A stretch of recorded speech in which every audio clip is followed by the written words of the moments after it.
Hey, hey, hey! What's up mga ka-freelancers? It's me, Sir Tommy. Laging happy at busog ang Tommy.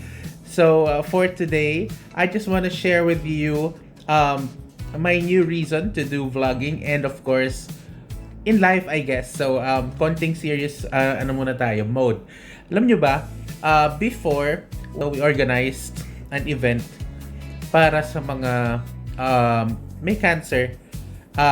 So, syempre, coming from that experience, I did that. Pero nag-pandemic, so nahirapan ako kasi nga sa mga malls, hindi naman pwede dun magstay yung mga cancer survivors. Tapos, there are no gatherings and things like that. So, I realized, when I became a freelancer because of my some limitations to go outside, work outside, in front of a lot of students, ganyan. So, I transitioned from teaching to freelancing, including yung mga pagpunta-punta sa GMA, ganyan, yung sa ABS-CBN minsan na pag may talent na kailangan, hindi ko na halos nagagawa kasi nga, wala eh. Mahirap din yung babiyahe ka, be in the bus na madaming tao, which is not too ideal sa akin na nagkaroon ng history ng siguro immunocompromised setup sa health. Pero moving forward, we're doing better. However, I got this idea to get a new purpose. Kasi parang I'm at that stage na meron akong hinahanap, alam mo yun. So I came to this decision. Parang gusto ko ituro yung freelancing sa mga nasa bahay na walang choice. Kunwari, yung mga nanay na nag-aalaga ng bagong silang, o kaya yung may mga sakit din, o kaya naman yung mga,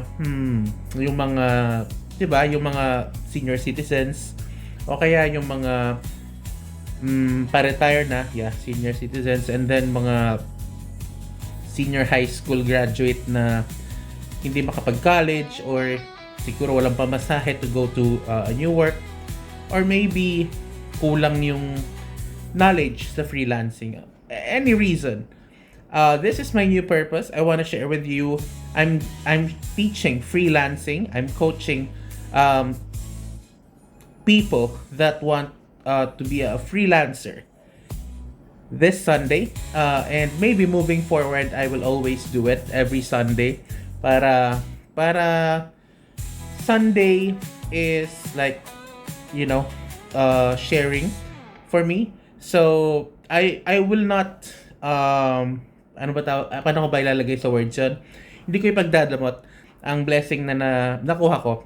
For example, sa akin na muntik nang nawalan ng choice, but I realize I'm more than what I know, and what parang people see about me. Mas marami pa pala akong pwedeng i-offer sa life. That's why I'm always happy. Hindi lang dahil laging busog ako but because I realize there's more to life. Or maybe kung lalabas man ako, konting travel lang, konting kain lang somewhere, or maybe meet some friends, pero I cannot do like an 8-hour work na naka-expose. So I realize, it's time. It's time to share this for free.